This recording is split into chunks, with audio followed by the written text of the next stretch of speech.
son pied. Et puis la jeune dame lui dit, mais c'est quoi ça? Et puis il dit, la parole me dit que tout lieu que je veux fouler avec mon pied, le Seigneur va me le donner. Il cherchait une femme. Frère, ne faites pas cela. Ce n'est pas une bonne tactique. Alléluia. Ce n'est pas une bonne tactique. Amen. Et si nous croyons littéralement à ceci, nous allions circuler à Montréal et nous allons aller dans les meilleures maisons, les meilleures parcelles, nous allons mettre nos pieds là-dedans. Disons, bon, je le réclame au nom de Jésus, c'est à moi. Amen.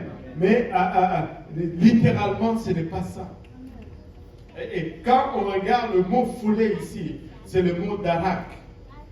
Et le mot darak signifie prendre en combattant.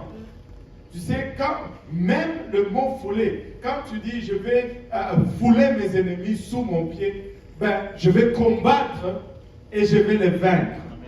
Et le mot fouler ici, ce n'est pas juste bon, je mets mon pied et puis hop, Dieu me le donne. Non, le mot fouler ici a une connotation de combattre. C'est un commandement que même l'armée israélienne utilise encore aujourd'hui. Tout endroit pour lequel vous allez vous battre, je veux vous les donner. C'est ce que fouler avec nos pieds signifie. Ça ne veut pas dire marcher seulement sur la rue et Dieu nous les donne. Non, non, c'est ça. Ça veut dire littéralement que tout endroit pour lequel nous allons combattre, Dieu va nous les donner. Si nous combattons pour nos familles, Dieu va nous les donner. Si nous combattons, alléluia, pour notre voisinage, Dieu va nous les donner. Tous ceux pour lesquels nous allons combattre, Dieu va nous les donner. Il y a une bataille qui doit prendre place. Amen. Ça ne va pas être une promenade, mais ça va être une bataille. Mais dans cette bataille, nous allons gagner. Israël était sur le point de passer à une expérience nouvelle, toute une autre expérience.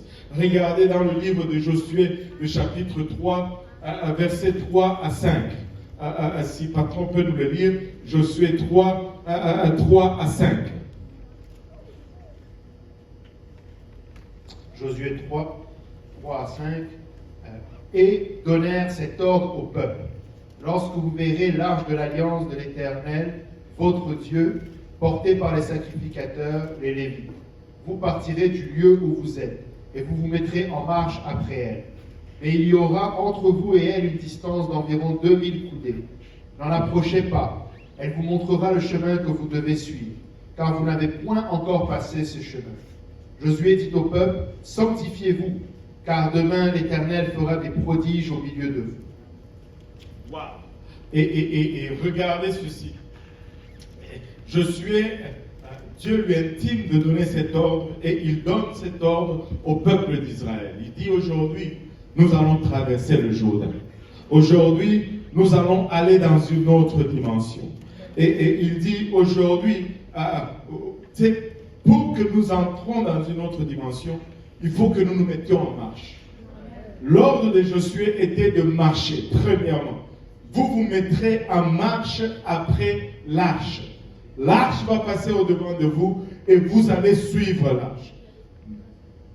N'allez pas à gauche, n'allez pas à droite, ne vous approchez pas trop proche, mais, laissez une distance entre vous et l'arche. Et elle va vous conduire. Et vous devez la suivre. Il dit, vous devez faire cela parce que vous n'avez point encore passé par ces chemins.